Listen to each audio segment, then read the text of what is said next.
Joining me in the Photography Show TV studio is Erik Johansson, who's just been speaking on the Superstage here. Some people call Erik Johansson the impossible photographer, but Erik, I'm going to ask you to describe your work in your own words.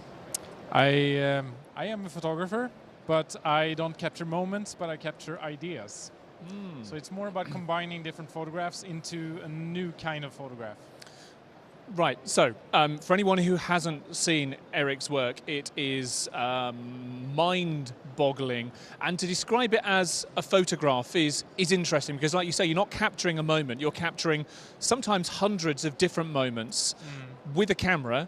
It's photorealistic, your output, yet I guess it might be difficult to describe the output as a photograph in its own right. Yes, it's not really photography in a traditional sense. It's more of a surreal photography, combinations of different real scenes in a way. So who would you describe as your main influences then? Because I look at your work and I go, yes, I think I see a bit of him and a bit of him. I guess I have always been more influenced by surreal artists rather than photographers, and that would be maybe Dali, Magritte, Escher, for example. Definitely some Escher there.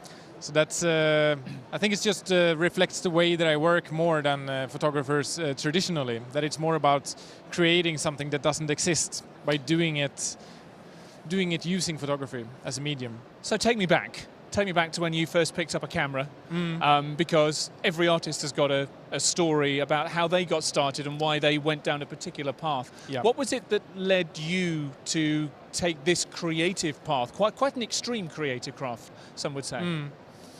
I've always liked drawing and computers, and I guess somehow when I got my first digital camera on my 15th birthday, I somehow just felt like that was the first time that I could combine those two interests. Right. And I tried to do something different. To me, it just came very naturally, since being used to computers made it natural to bring the pictures into the computer. And drawing, I wanted to somehow not just press the trigger of the camera and be done, but I wanted to see if I can do something more, where maybe pressing the trigger was just a start.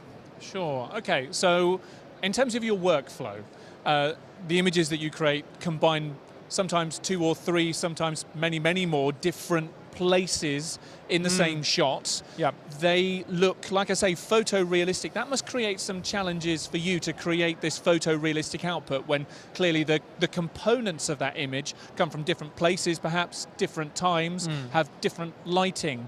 How do you manage to maintain that trompe-l'oeil? Yeah, it's really a lot about problem solving and figuring out how I can capture all these different scenes.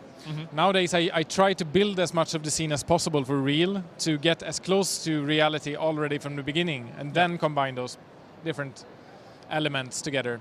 But I think the most important things for combining photographs is to have the same type of light and the same perspective in them. So that's something that I'm really trying to do.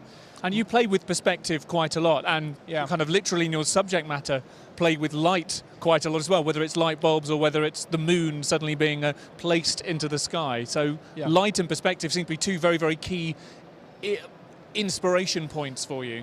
Definitely, yeah. I always want to create a certain mood in my work, and that is usually achieved using a lot of colors, also in a very deliberate way. And I mean, it's a long process. Figuring out the ideas, shooting everything, and putting it together can sometimes take months. And it's the planning and letting it take time is what makes it look good in the end, I think. And undoubtedly, it does look good. But a question for you. When I look at your work, I wonder if I'm missing something, because I look at it and I'm impressed by the technical quality of your work. The fact that, oh wow, there's a few different ideas that have been combined there to make something that is realistic yet clearly not realistic. Yeah.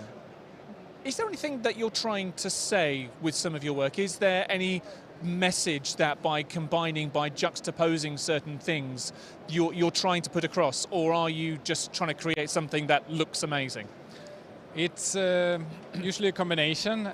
Partly, I mean, usually I have something that I want to do with the image, something I want to say, and usually the title of the image is a clue to that. But I think that's just half of it. The other half I try to leave to the viewer, because I think also the interpretation of the work is just as important as what it is that I want to say with it. And I think it creates a much more interesting image if I don't just say what people should think when they see it. You've worked hard enough to make the image. Let the viewer do some work as well. Exactly. Listen, Erik, it's been terrific having you here at the photography show this year. Thank you very much for your time. Hope you have a great time here. Thanks for having me. Bye for now. Happy to be here.